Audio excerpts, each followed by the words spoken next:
Assalamualaikum warahmatullahi wabarakatuh.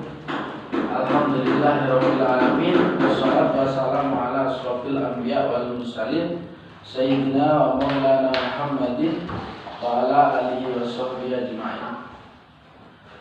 Dalam kesempatan ini saya sangat bersyukur karena alhamdulillah bisa kita melaksanakan pembelajaran lagi meskipun secara daring atau secara online. Sebelum kita memulai pelajaran, saya ingin bertanya dulu kepada adik-adik, bagaimana keadaan adik-adik? Semoga sehat semua.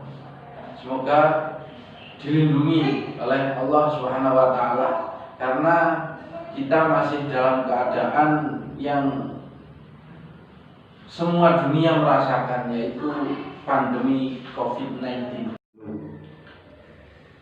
Penghambaan diri atau dengan istilah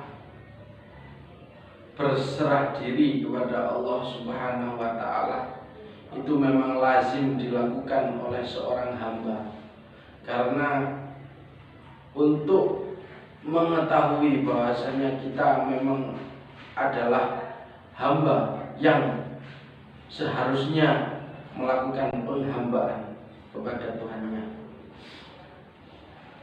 Dengan cara apa kita melakukan penghambaan? Ya, ini yang kita akan bahas adalah tentang sujud. Apa pengertian sujud? Adalah kepasrahan dan penghambaan seorang hamba kepada Sang Penciptanya.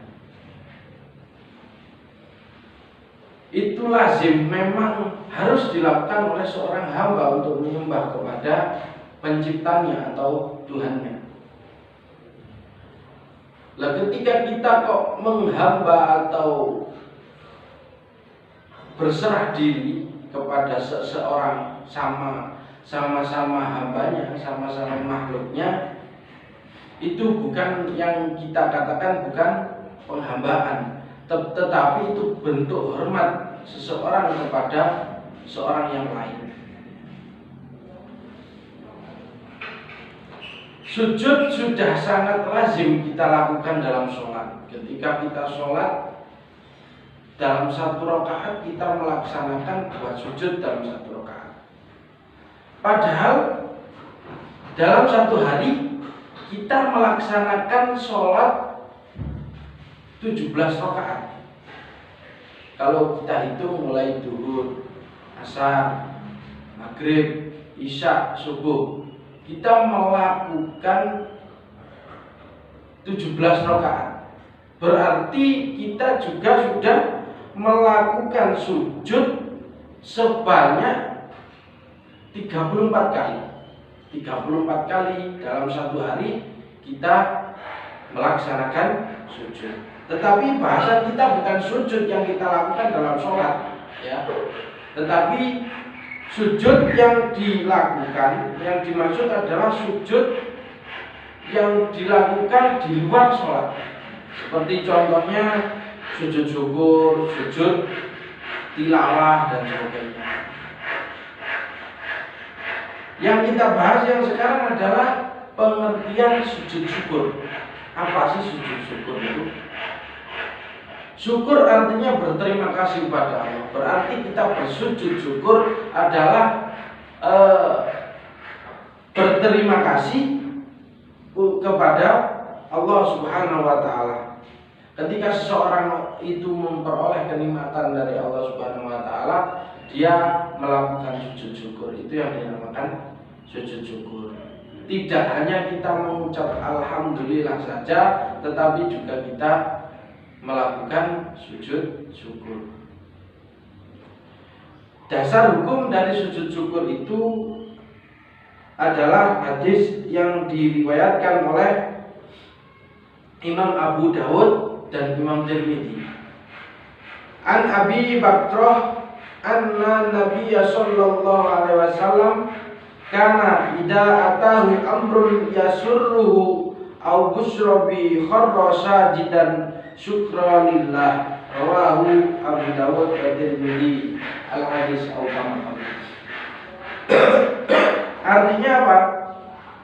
Dari Abu Bakar sesungguhnya apabila datang kepada Nabi Muhammad SAW suatu yang menggembirakan atau kabar suka, beliau langsung sujud syukur kepada Allah.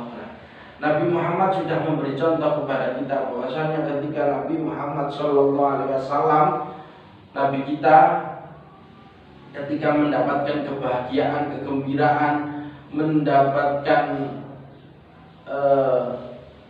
rezeki dari Allah, Nabi kita langsung melaksanakan sujud syukur kepada Allah.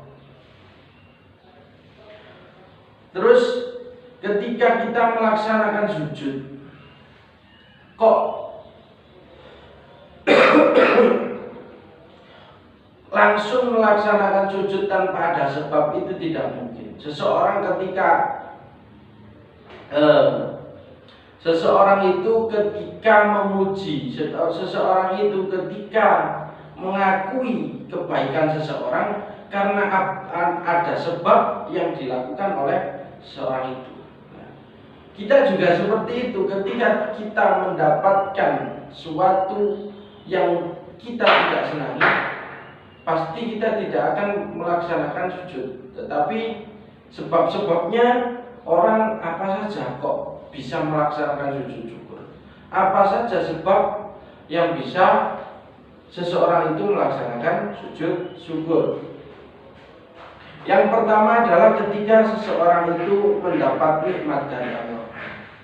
Ketika seseorang mendapat nikmat dari Allah, pastilah kalau orang itu memang sadar dan orang itu orang muslim, pasti dia akan melakukan yang namanya sujud syukur, karena mensyukuri apa yang telah diberikan oleh Allah kepada seorang hamba. Yang kedua, seseorang terhindar dari bahaya ketika itu kegembiraan atau istilahnya sesuatu yang memang kita tidak sukai. Ketika kita mendapat bahaya itu, terus kita selamat, kita itu gembira sekali. Seperti itu. Nah, ketika kita terkena bahaya kok tidak jadi, nah, pada saat itulah seorang yang sadar itu adalah pertolongan dari Allah, pasti orang itu melaksanakan yang namanya sujud syukur untuk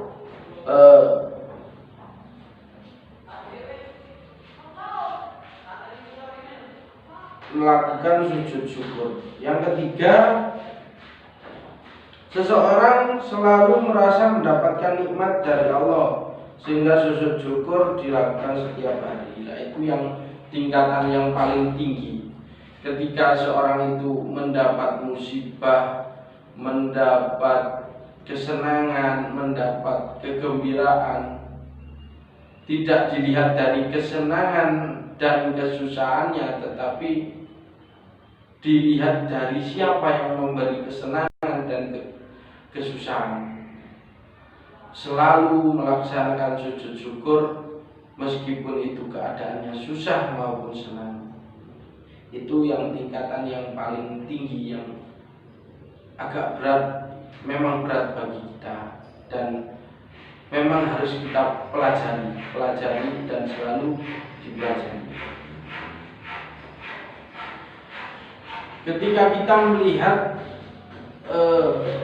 bayangan kita sujud syukur, pasti timbul pertanyaan bagaimana tata caranya untuk melaksanakan sujud syukur. Akan kita bahas juga bagaimana tata caranya kita melaksanakan sujud syukur. Yang pertama adalah berdiri atau duduk. Biasanya kebanyakan orang setelah melaksanakan sholat 5 waktu dan selesai membaca wirid, biasanya langsung takbir dan sujud, langsung sujud syukur kepada Allah. Yang pertama, keadaannya berdiri ataupun duduk dengan menghadap kiblat. Tata caranya yang pertama adalah berdiri atau duduk dengan menghadap kiblat. Yang kedua, berniat dalam hati melakukan sujud syukur. Niatnya bagaimana? Nawaitu sujuda syukri lillahi ta'ala, terus takbir, langsung sujud, Allahu Akbar. Nah, seperti itu. Tapi diniatkan dalam hati. Ketika pertama kali takbir Allahu Akbar, niat sujud syukur dan langsung sujud di dalam hati bareng sama takbiratul ihram. Yang ketiga, membaca takbir disertai niat dalam hati mengerjakan sholat. Itu tadi yang ketiga adalah takbir dan dibarengi dengan niat. Yang keempat, sujud satu kali dan ada baiknya saat turun untuk sujud diiringi bacaan takbir. Ketika kita mau bersujud, sujudnya hanya satu kali langsung kembali lagi salam dengan membaca salah satu dari bacaan doa-doa. Ketika sujud itu kita membaca doa-doa. Banyak sekali doa ketika kita sujud syukur itu banyak sekali. Salah satunya adalah ketika doa seseorang yang bersyukur kepada Allah karena dianugerahi kedua orang tua. Nah, itu ada juga. Terus ada juga doa Nabi Sulaiman tatkala mendengar perkataan semut sebagaimana disebutkan dalam surat An-Naml ayat 27. Contohnya seperti ini doanya, Rabbi auzi'ni an ashkura ni'mataka allati an'amta 'alayya wa 'ala walidayya wa an a'mala shalihan tardahu wa aslih li fi dzurriyyati inni tubtu ilaika wa inni minal muslimin. Contoh yang kedua, Rabbi auzi'ni an ashkura ni'mataka allati an'amta 'alayya wa 'ala walidayya wa an a'mala shalihan tardahu wa adkhilni bi rahmatika fi ibadika sholihin. Ada juga rangkaian bacaan sholawat, tasbih dan doa keselamatan di dunia dan di akhirat. Yang pertama adalah membaca sholawat kepada Nabi Muhammad sebanyak 7 kali ketika kita sujud syukur. Terus dilanjut membaca tasbih subhanallah alhamdulillah wa la ilaha illallah sebanyak 10 kali. Terus dan yang ketiga Rabbana, membaca doa Rabbana atina fid dunya hasanah wa fil akhirati hasanah wa qina adzabannar, itu dibaca juga 10 kali. Tata cara yang selanjutnya adalah duduk dan diam sejenak tanpa membaca tasyahud. Duduk dan diam sejenak tanpa membaca tasyahud. Yang keenam, salam 2 kali sambil menoleh ke kanan dan ke kiri. Ya, kita melakukan sujud syukur itu yang pertama adalah takbir dibarengi dengan niat nawaitu sujud dan syukri lillahi ta'ala Allahu Akbar dibarengi dengan niat. Yang kedua, sujud 1 kali dan kembali lagi duduk seperti duduknya di antara 2 sujud, tetapi tidak membaca tasyahud, berhenti sejenak, terus salam 2 kali ke kanan dan kiri. Ketika kita melakukan sesuatu, pastilah ada hikmah yang bisa kita petik dari sesuatu itu. Yang kita bahas adalah apa sih hikmahnya kita melakukan sujud syukur.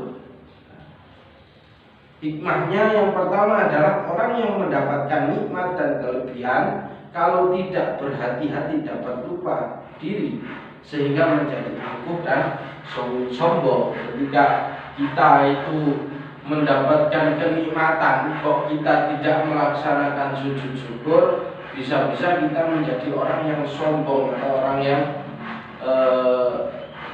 besar kepala. Kata seorang besar kepala atau sombong, congkak. Hikmahnya yang kedua adalah memperoleh kepuasan batin berkaitan dengan anugerah yang diterima dari Allah. Nah, ketika kita mendapatkan kenikmatan rizki dari Allah Subhanahu wa ta'ala, terus kita bersyukur dengan cara bersujud syukur, kepuasan batin kita itu kepuasan dalam artian ketenangan itu bisa lebih kita rasakan daripada seseorang yang ketika mendapatkan kegembiraan atau kebahagiaan itu tidak pernah bersyukur kepada Allah dengan cara bersujud syukur. Itu lebih tenang seseorang yang mendapatkan sedikit kebahagiaan tapi dia mensyukurinya. Yang selanjutnya hikmahnya adalah merasa dekat dengan Allah sehingga memperoleh bimbingan dan hidayahnya. Semoga kita termasuk orang yang selalu mendapatkan bimbingan dari Allah dan selalu mendapatkan hidayah dari Allah. Caranya apa? Dengan cara banyak-banyak bersyukur kepada Allah, dengan cara bersujud syukur. Yang terakhir hikmah dari sujud syukur, memperoleh tambahan nikmat dari Allah dan selamat dari siksanya. Ketika seseorang itu mendapatkan rizki, mendapatkan kebahagiaan, mendapatkan kegembiraan dari Allah, meskipun itu sedikit kok disyukuri, akan ditambah oleh Allah. La in syakartum la azidannakum wa la in kafartum inna adzabi lasyadid. Ketika kita mendapatkan sesuatu kebahagiaan, kita syukuri, akan ditambah lagi oleh Allah. Karena sesungguhnya azab Allah sangatlah pedih. Itu yang kita bahas dalam tema kali ini adalah tentang jiwa lebih tenang dengan banyak melakukan sujud. Itu pembahasannya. Sampai di situ kita bahas. Semoga menjadi ilmu yang bermanfaat dan menjadi siswa-siswa yang bermanfaat bagi agama dan negara. Saya akhiri, tetap menjaga kesehatan, jangan lupa belajar meskipun ada di rumah. Patuhi protokol kesehatan. Assalamualaikum warahmatullahi wabarakatuh.